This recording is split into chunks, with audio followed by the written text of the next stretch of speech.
Hey everyone, in this video we're going to be going over 7 different types of raises that employers often reward their employees with, and the tips and tricks to maximize your odds of receiving these raises.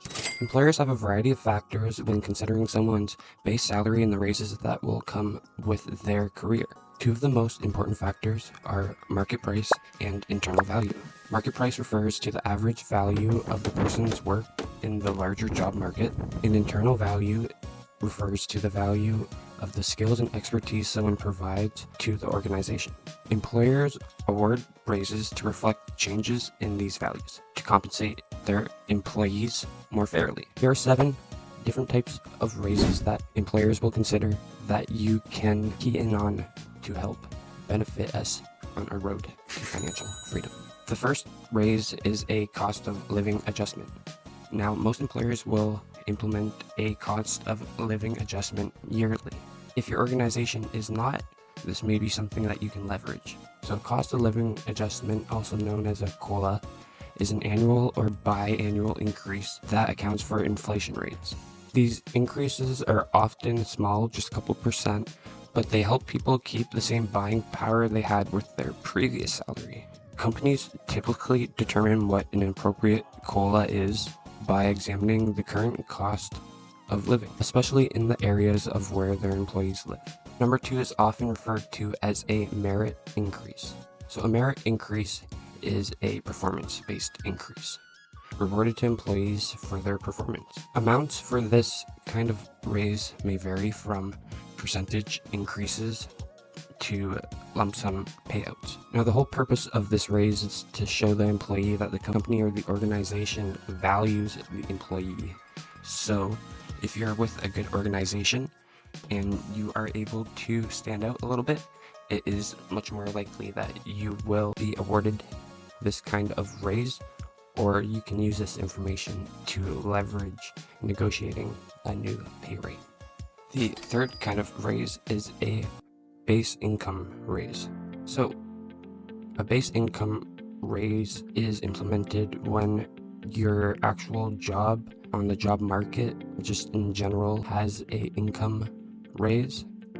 So if you're making $80,000 and then a year later your job's in more demand and everywhere else is paying $100,000, you should essentially be entitled to $100,000 as well. Most companies will research salaries from other companies and take the high and the low and find an average payout. Based on this, they can set their base salary that usually will ensure the employee has a fair pay for their service. Raise number 4 is a standardized increase. A standardized increase will apply to a certain department or a whole organization opposed to your whole job field. Now, these increases, which may be percentage or lump sum, benefit employees because everyone receives the same chance at improved wages.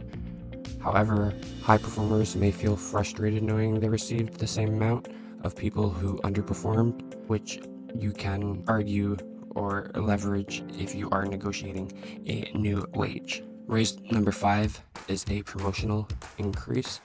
Now, this is one that most people are a lot more familiar with, as it is pretty straightforward. When you are promoted within your company and you take on new and usually more responsibilities, you are then compensated for that with a wage increase as well. Now, some companies like to try and promote people and say they're giving them knowledge, which is valid at first, but make sure that this isn't the case forever and you're not being taken advantage of. Number 6 is a completion increase. A completion increase rewards employees for completing a certain task or certain requirements that the organization establishes, such as finishing probationary periods, having very cordial attendance, achieving certain numbers, and the whole purpose of this is to incentivize employees to do a better job and to complete their job with the promise of higher earnings.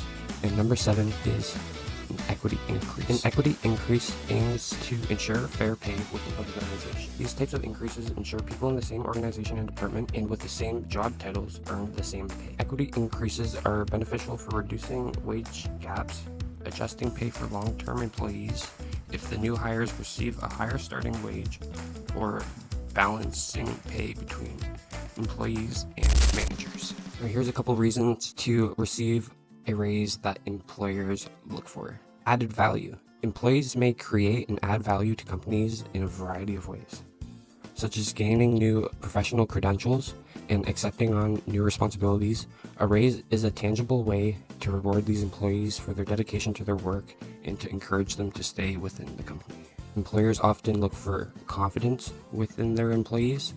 Some employees may feel they deserve higher compensation than they receive and understand how to discuss it professionally. While it varies, it may impress an employer if someone well worth and presents it well, motivating them to reward the employee with a wage increase. They also pay attention to the demand for their job. Raises often reflect supply and demand for people within certain industries, offering higher paying jobs for jobs that are more difficult to fill. This usually entices people to stay with the company.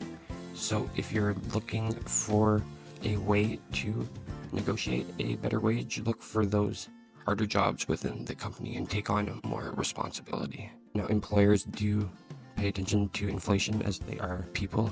So if inflation is in excess, you can use that to negotiate, or they may just consider that and compensate you. The length of your service. Companies often want to recognize their loyal employees to show their appreciation for their dedication. It's possible for organizations to designate specific raises to give based on milestones, such as 5, 10, 15 years, etc. It is usually a 5-year gap. Results.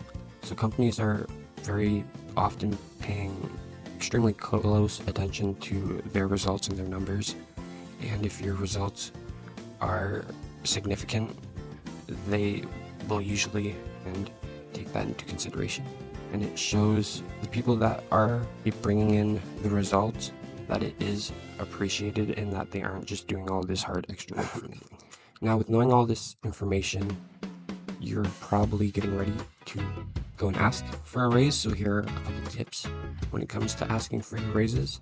First of all, plan what you want to say and what raise you want. Don't just go in there. Think about what you want to say in your request before you speak to them.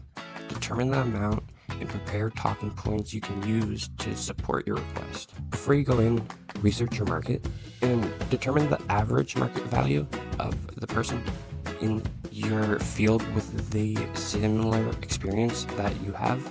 Talk to people in your network, reviews reports, and use online tools to create an appropriate range for your job and your qualifications.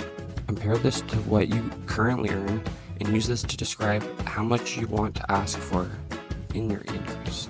Now, it's important to be reasonable for how much you ask for, and it may be useful to bring some of these reports to your request. Make sure you're asking at the right time. Consider when the appropriate time may be for you to ask. If you may have had a couple of mishaps, that doesn't normally happen, but you don't look the best at the moment, it may not be the best time. And it's also important to consider the climate of your organization, such as if it's been very successful recently or if they've been struggling a little bit more. If your company is going through a harder time, it may be a little bit inappropriate to request a raise at the time, and it will not work out in your benefit. Know the procedures of your work. Review the employee handbook to learn what your employees' procedures are for raises.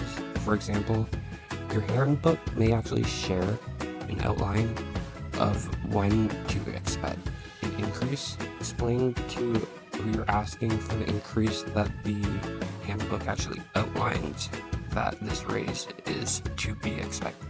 And that's it for now. The best of luck to you, and till next time.